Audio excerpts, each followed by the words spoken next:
Hello.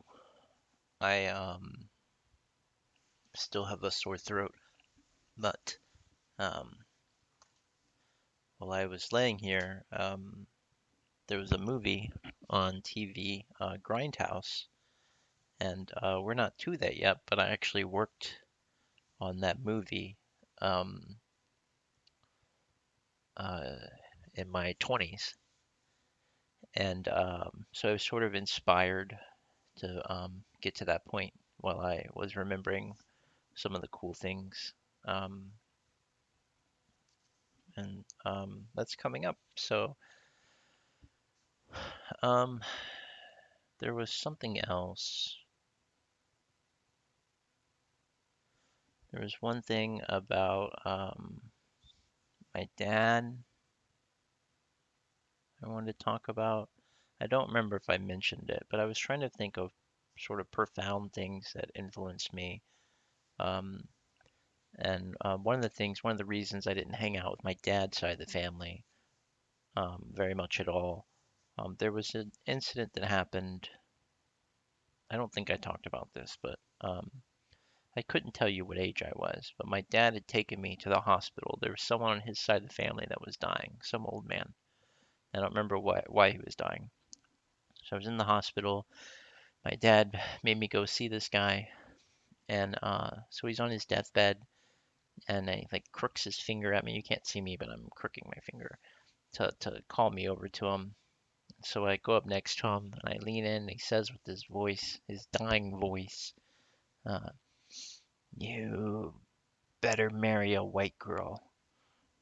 I was just shocked. I was floored. Um, so a lot of people on my dad's side I found out are openly racist or closet racist or neutral racist. Um, and it was just offensive. Um, so that was something I forgot to mention, I think. Um, the other thing, this video, we are going to get to a lot about mental health, where that starts to come into effect, though it's been in play my whole life before this. Um, so if talk of suicide or extreme mental health issues bother you, you might want to save this for later. I got my last bit of sweet tea here to help me get through this.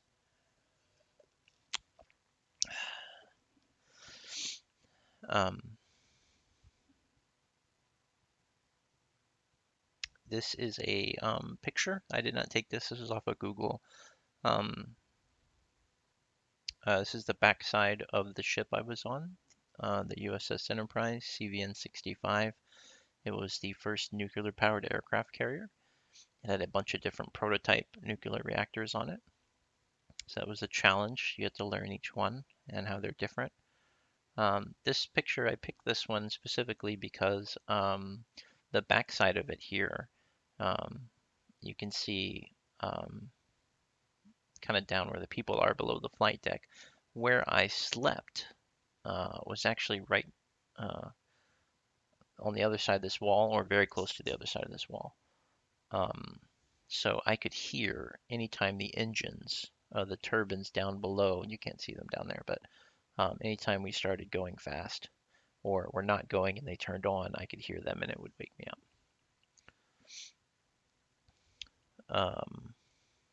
So yeah, it was decommissioned sometime after I got out, about a decade later. I think I don't know exactly the new stuff. I've never looked into it, but at the time the talk was it was going to be replaced with a fancy ship with magnetic um, catapults instead of the old steam.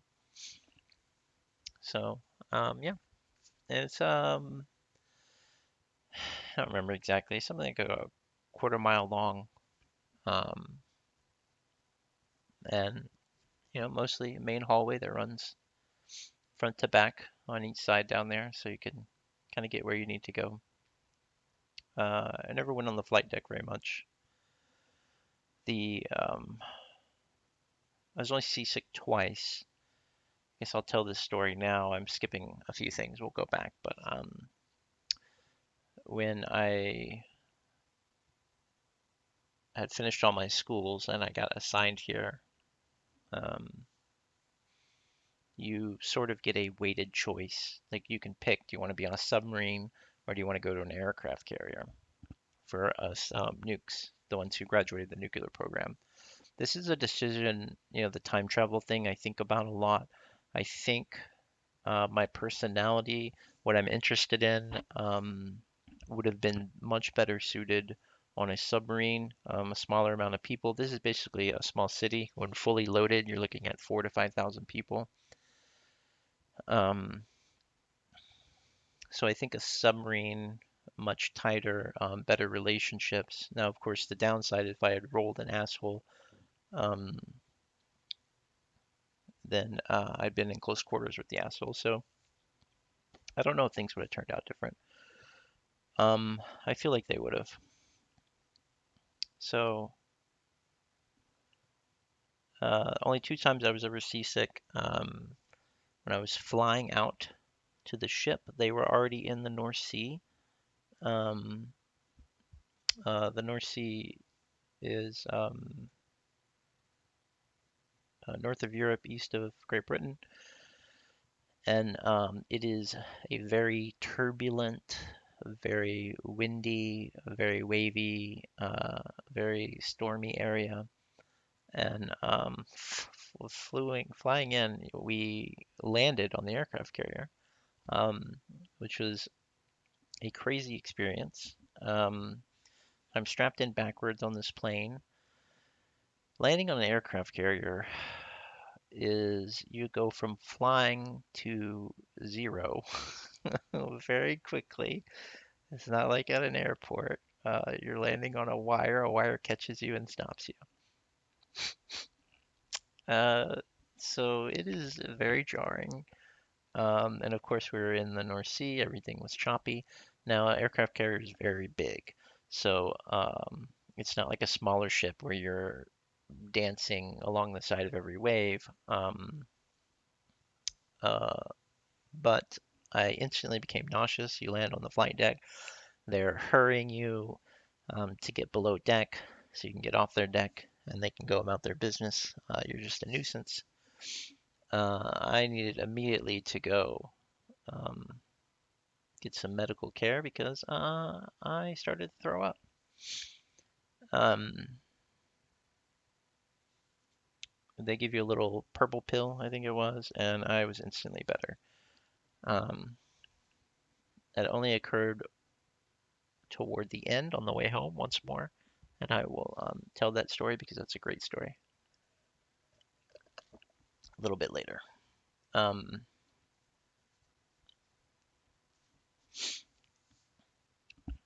so going backwards a little bit, I don't know the timeline on this, so I need to be forgiven.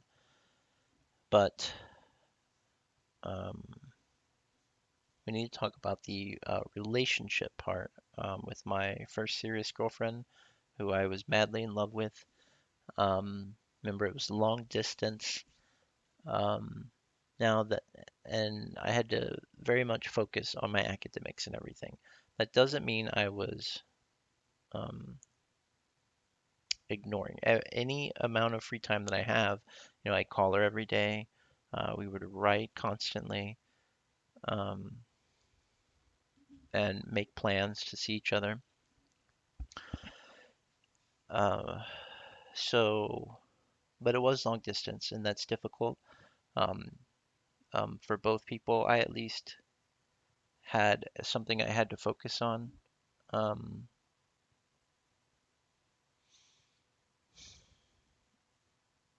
but every sailor will tell you this about getting married and with your girlfriend and moving her to you, and it always goes bad. And I think there's a couple things they always say, never buy a car near the base and never get married to your girlfriend. Um, I bought a ring. This was a surprise for her. I didn't tell anybody. I bought plane tickets. She knew I was going to come, but she didn't know I was going to propose. And this was before cell phones, really, I think.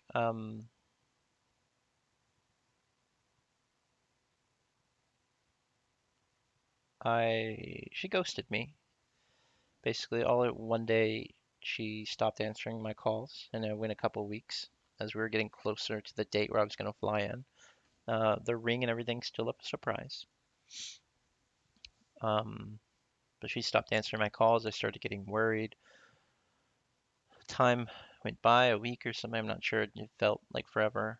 Her dad finally answered the phone, said she didn't want to talk to me, and I was just in shambles, emotional shambles. Um, my whole world, my whole future was breaking apart. Um,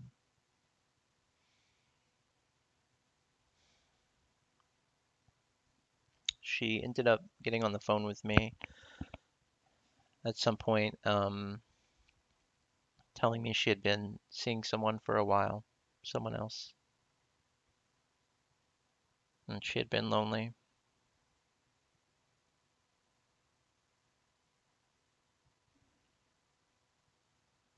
Um,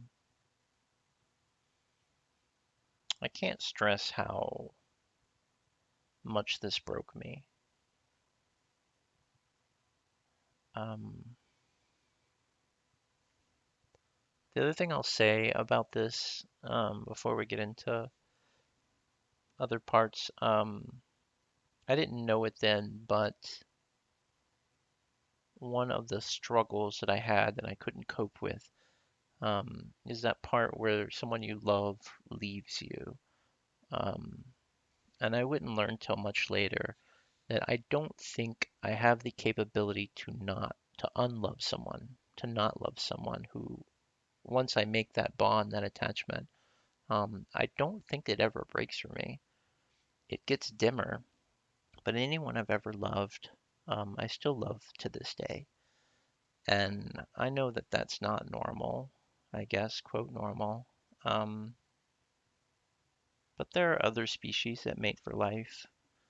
Um, and when I am with someone who I love, um,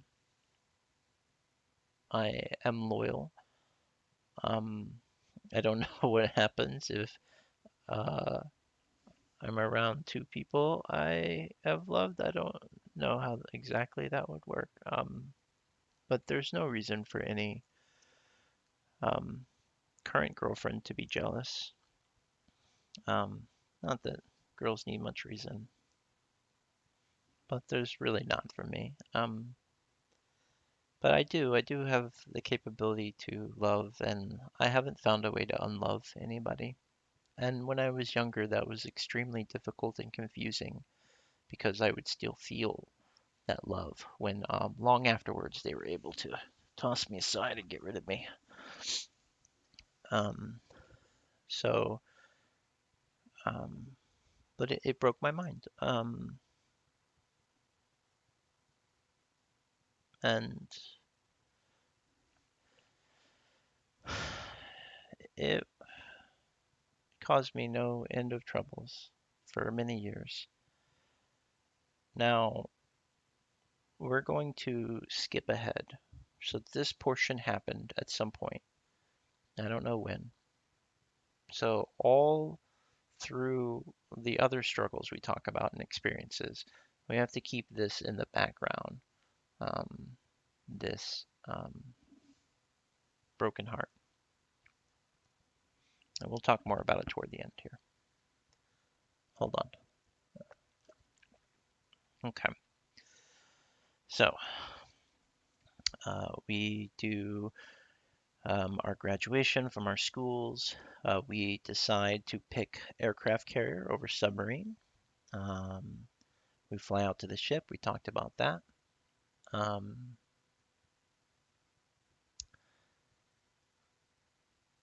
life on the ship. Okay. So life on the ship is different, as boot camp was different, as school was different. Life on the ship, your rank starts to matter. Now nukes will rank up faster um, than others, so you spend less time. So you get paid a little bit more. In reality, for what we did, of course, we're severely underpaid. Um, they got their nuclear reactor operators cheap, and they got to slave them away with other things at the same time. So when you go to a ship, um, what you can do on the ship is nothing. They don't trust you to do anything. That makes sense, right? You have to qualify for everything. Same basic idea as the third school. You're sort of given a book. You need to learn what's required. You need to get people to sign off on it. I think I'm remembering it right. And then you need to do an oral exam. Everything's all essay, of course, still. Um, and life, in a way, is worse when you're new to the ship and you're not qualified for anything and you're low rank. You are essentially a slave, and you are a slave to anyone who has a higher rank than you. Are you walking down the hallway and someone snatches you for something? Yeah, perfectly fine. Now, there's some, of course, limits to this, right? That's really the way it is. Um, one of the bad things is this ship was very old, um, been in use for a long time. There are parts of it that are just dirty, will never be cleaned, and are cleaned multiple times a day. Um, we'll get to later some of my big conflicts, but this was an especially annoying one. You could be sleeping and some officer everyone had sort of all your groups, your divisions would have like assigned hallways that y'all it was y'all's responsibility to keep clean. So some officer walks by the hallway we own, sees a piece of trash or grease or something, and suddenly all the shit slaves, um, low rank, unqualified people need to go and spend their off time cleaning it to appease some random person. If there even was a random person like that, and they just wanted you to go do it anyway. I'm never convinced that that was always real. I think they just made that up.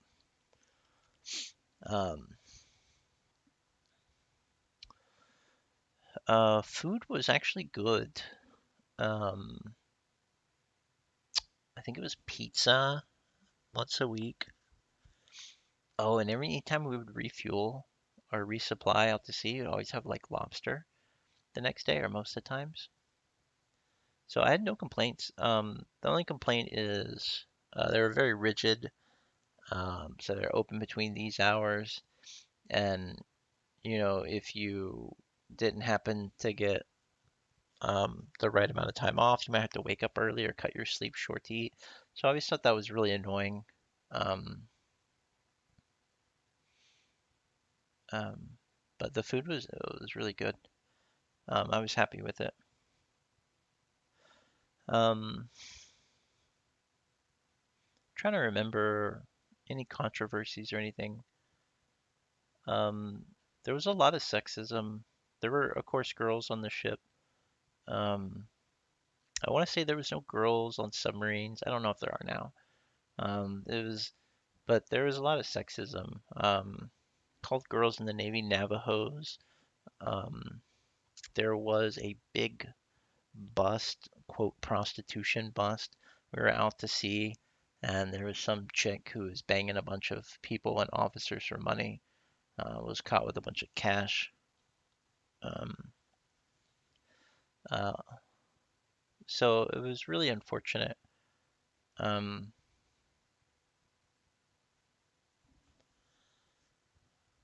um, other than that, sleeping, uh, imagine you have like a bunk bed situation, someone below you.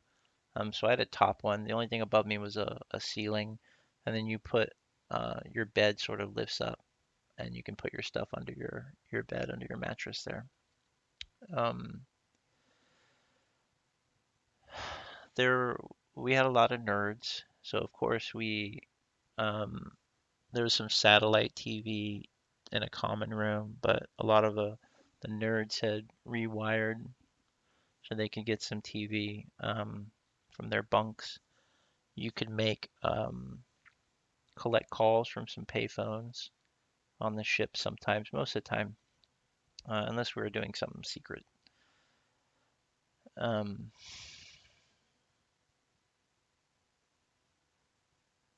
it was an interesting experience.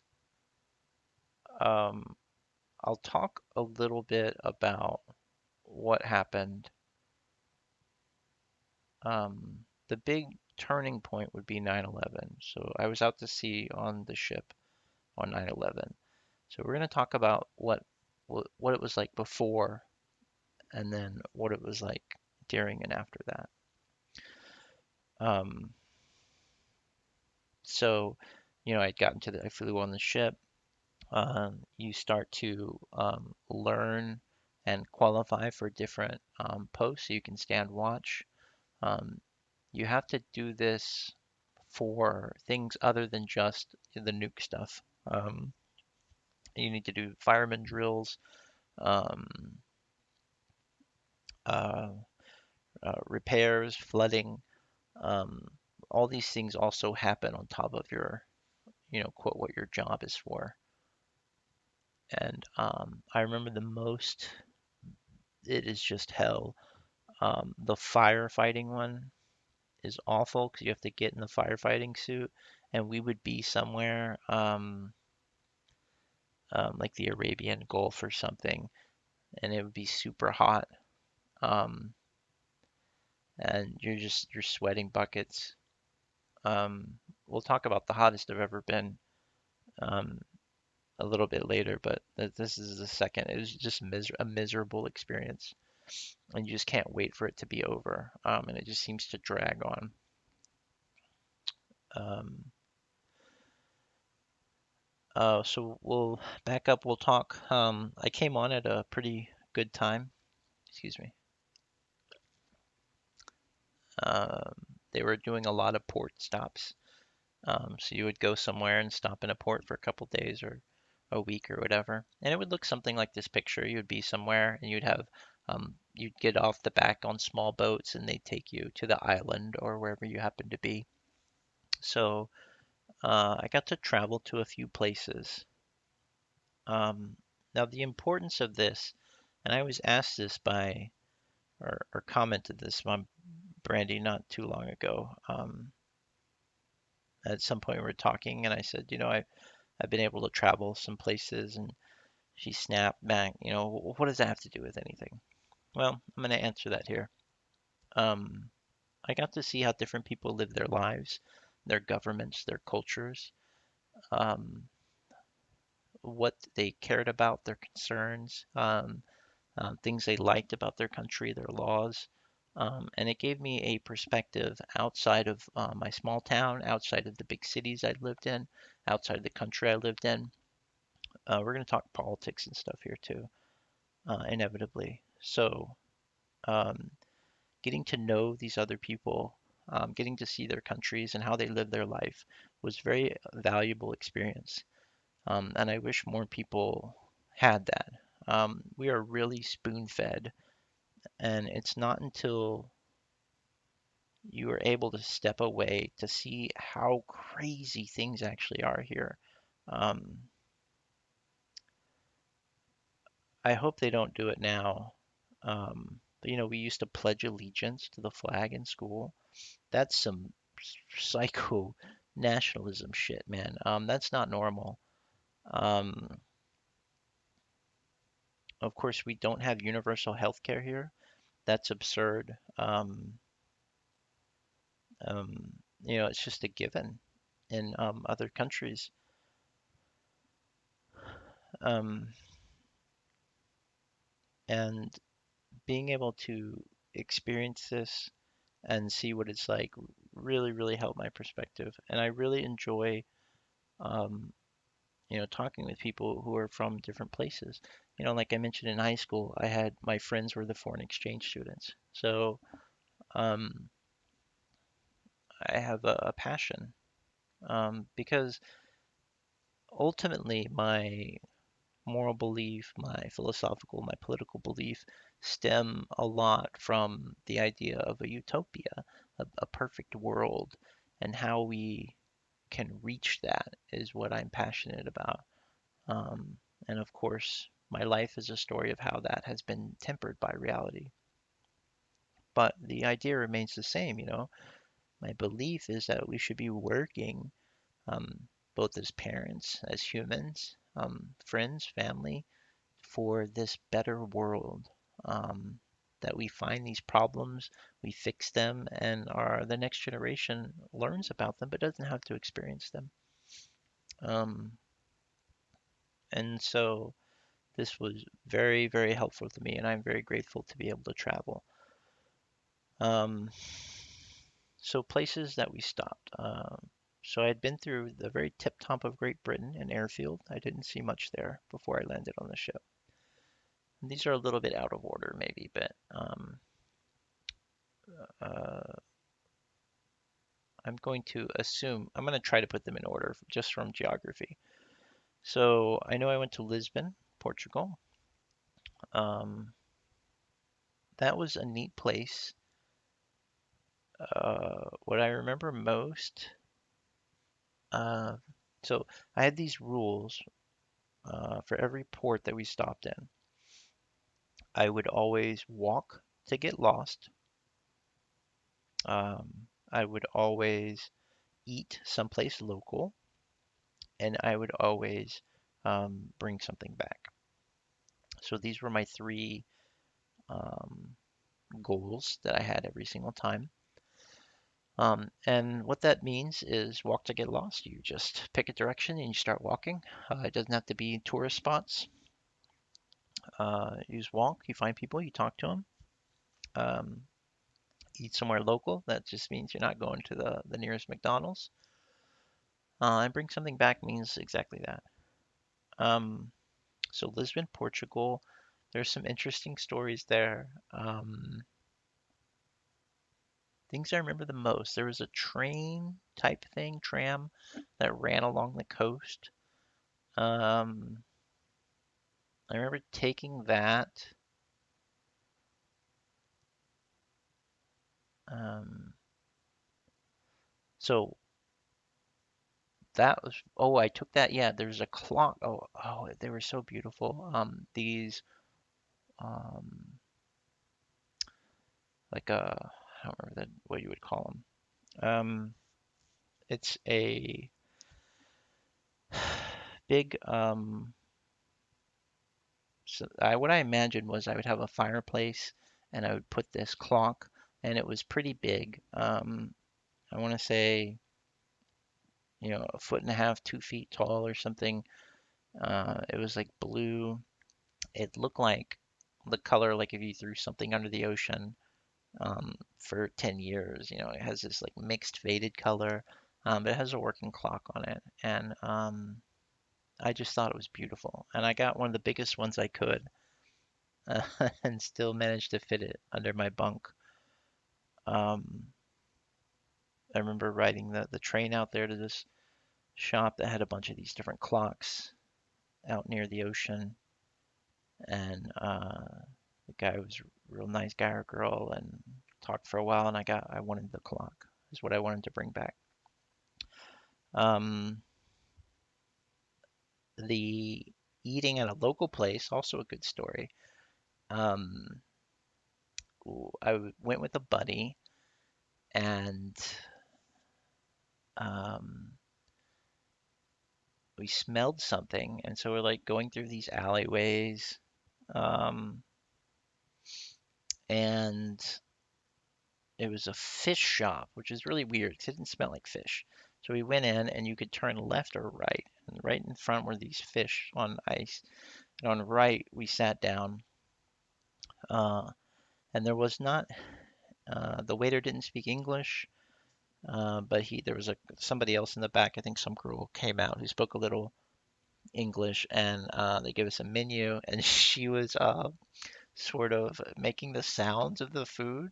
So she went like quack quack for duck, and I had never had duck. And so I ordered that uh, with a bottle of red wine. I need to tell you, internet and friends and strangers, to this very day, this is the best meal I have ever had. On top of that was the best wine I have ever had. Thinking about it now, my mouth is watering thinking about this. It was divine. Um, the duck was baked under some rice. So like when you're handed this dish, you can't even see the duck underneath it. Oh, my mouth is wet. Um, and the wine. Oh, I don't know what it was. I wish I knew. Um, I think we ordered like three bottles of the wine. It ended up like it was just delicious. Um, man, if you ever find yourself near Lisbon, Portugal, and you happen to know where this place is, or oh, so good. Walk to get lost. Ooh, there's a good story here too. Um, so I was with a buddy. We were walking through these alleys. I don't know if it's the same day or not. You only have a couple days. One of them you're going to be on duty, so I can't tell you if it was same day or not. We're walking and we see in this alleyway at the bottom this you know how bars have those neon signs, and it's Texas, and it says Texas, shape of Texas, and Texas through it. So Texas bar. So I'm like, hey man, we got to go in there. We got to see what's going on. Why is there this Texas bar over here in Lisbon? So he's like, okay. So we go in, we sit down. The outside is just it's not the inside looks clean, just like a upscale bar you would find anywhere in the States, um, and almost empty, but very big inside. It was very confusing from the perspective because it didn't look like that. It just looked like some hole in the alleyway from the outside, but very big. We sat down, me and my buddy, and I'm trying to figure out the story here about, why is it called Texas Bar? And this girl comes up, um, and like touches my arm and being friendly. Now, of course, everyone knows our ship is in port. I'm sure we stick out like a sore thumb. So she knows right away uh, who we are. And so she's heavy flirting. Um, she wants to basically take me, um, or take my buddy, or me, or both. I don't know. Um, back to her place. My buddy is in a relationship, so he's very much, uh, no, no, no, no, thank you, no, no, no, I have a girlfriend, and it becomes a bet between me and him, um, and so eventually, I don't remember the amount. Um, he's like, no, no, no, I'll give you this much if you go with her. Okay, deal. So I give him my ID and my cash and everything, um, in case I was going to be robbed or whatever.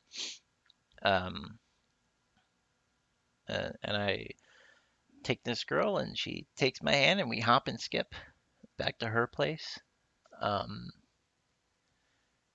there are a couple of things that I can never forget. One, her name. Uh, I've tried to purge this memory from my mind. I cannot. So I accept it. Now, she is not the most attractive woman, but she's not an ugly woman. She's older. Uh, but what I remember the most, this is not suitable for work, by the way, um, as many of my adult stories are going to be from this point on.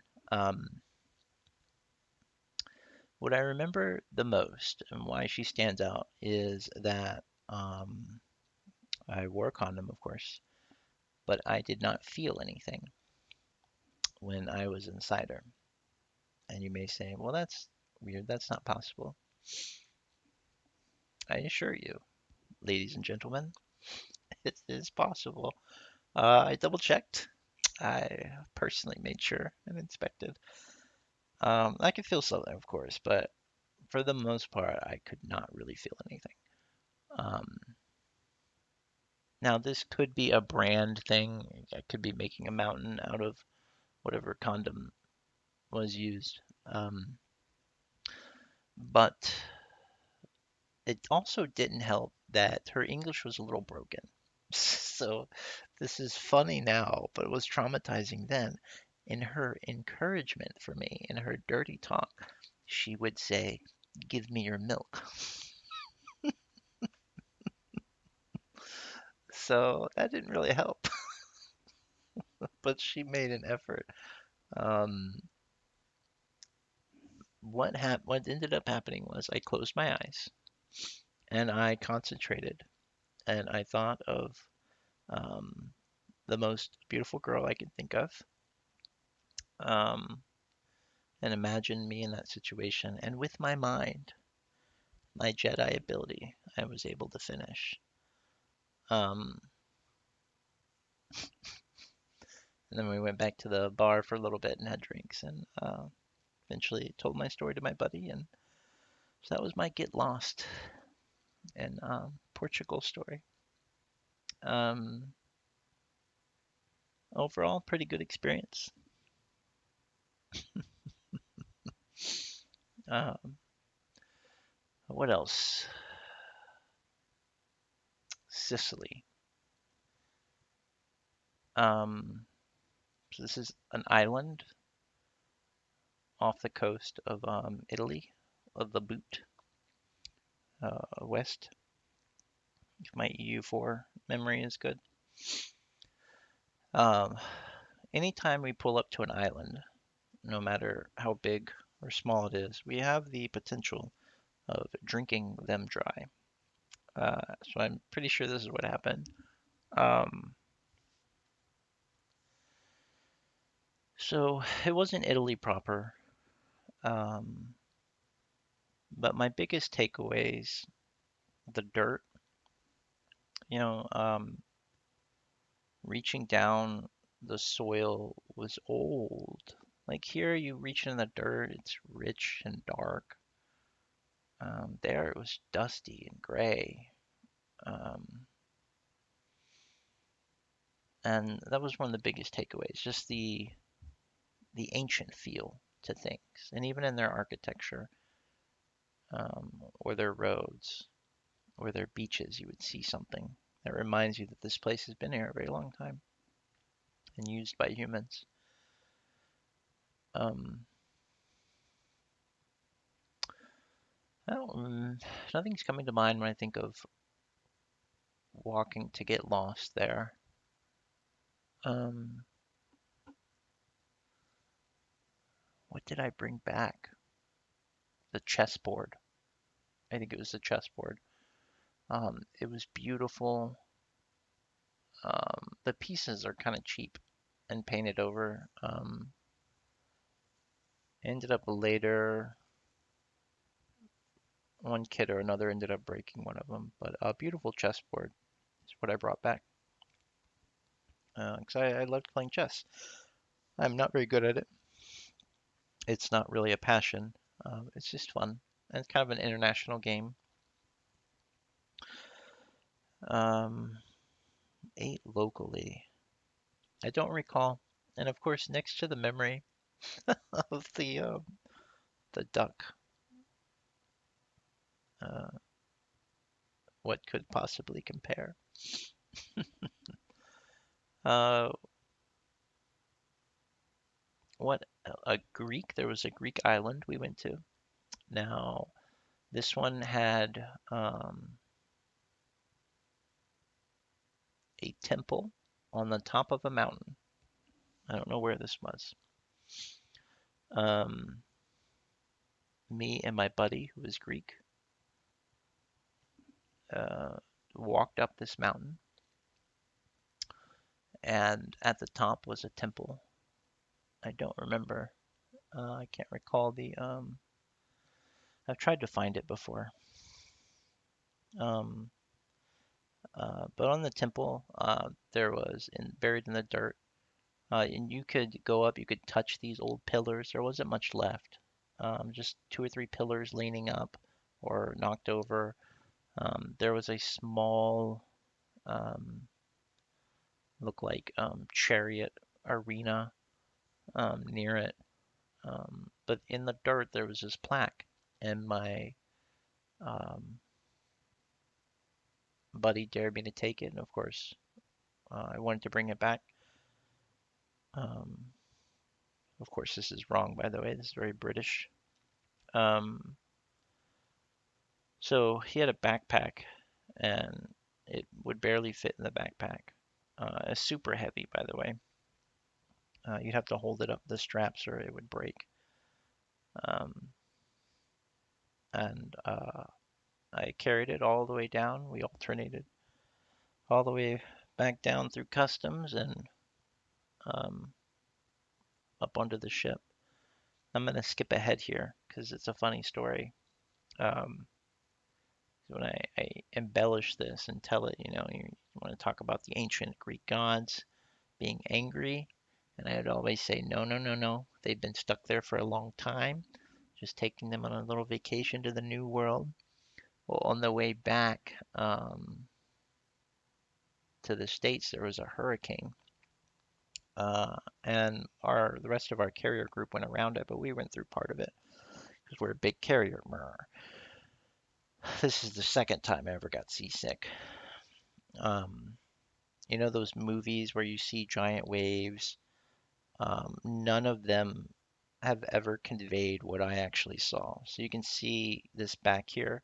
When I looked out the back, our ship was going up a giant wave, and I looked down into the raging abyss. So I was looking down a wave. We were going up a wave, and I was looking down, and our ship was tilted. And you have steel-toed boots. They grip the ground there, and thank goodness that they grip because I was looking down into um, a raging storm of blackness. I don't know how high the waves were. Um, Taller than skyscrapers is what my imagination remembers. Um, and you're just looking down into them and that torrent raging all around you. Um, Very, very scary. Um, Certain death if one were to fall down and get lost in that. Uh, so the fun story to tell kids. Um, where else? Oh, we went to um, Abu Dhabi, the Middle East Peninsula. This was a U.S. friendly port, at least at the time. The notable things there, so when you land or when your ship is next to port, there's a desert. So you get off the ship, you're in a desert. You take a taxi from the port to the city, and on the way through the desert, so you're driving down a road on the desert, they had a water park suddenly appear in view. So in the middle of the desert, the freaking water park. Um, so that was bizarre. In the town we went to, of course, we're always warned about local customs and stuff. The place I went to, was called the Gold City, translated, and it was like a mall here in America, except every shop was either food or gold. Um, and a lot of it was bartering, you know. So I bought several different things. Um, I bought, I think my sister, I want to say her favorite thing is silver, maybe. So I got her something. Um, One of her friends, I bought something for, I don't remember. But most importantly, I saw this necklace and matching pair of earrings that as soon as I saw it, I fell in love with. And if I can describe it to you, um, it's a thin strand of gold and white gold. So you have a strand of gold, strand of white gold, strand of gold, strand of white gold, all woven together. Um, and you have a neck. It's a necklace with matching earrings. And so the earrings are just these strands of gold and white gold, and the necklace sort of hangs down with these strands of gold and white gold. It was simply beautiful. Um, I bought it on the off chance that in the future I might have a daughter and be able to pass that on to a prom or a marriage as an heirloom. And it was a profound moment in my life um, to plan for that, to hope for that. And that's what I brought back. And it is one of my most cherished memories. Spoilers, I ended up having a daughter. Um, so that's what I brought back from Abu Dhabi. There was uh, a camel ride event where through the evening you ride a camel to an oasis, and I ended up sleeping with a beautiful Arabic woman in a tent. But that's not as important to me as the necklace story. So um, a treasured memory. Um,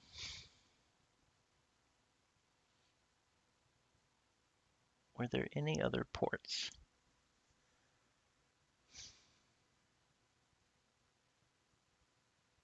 I can't remember. If I remember any more, I will tell it.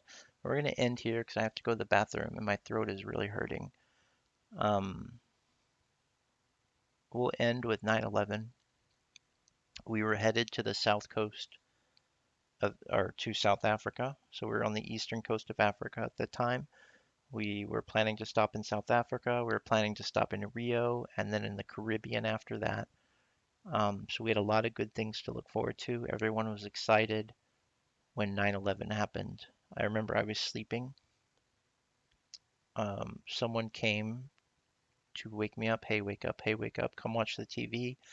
And suddenly I felt the ship turn. The engines went to full. Remember, I was sleeping in the back, so anytime that happens, I notice. It was a very sharp turn. Um, that person was dragging me out of bed. I went to the TV and I watched on the satellite TV what everyone else ended up watching, the Twin Towers. Um, the plane crashed into one of them.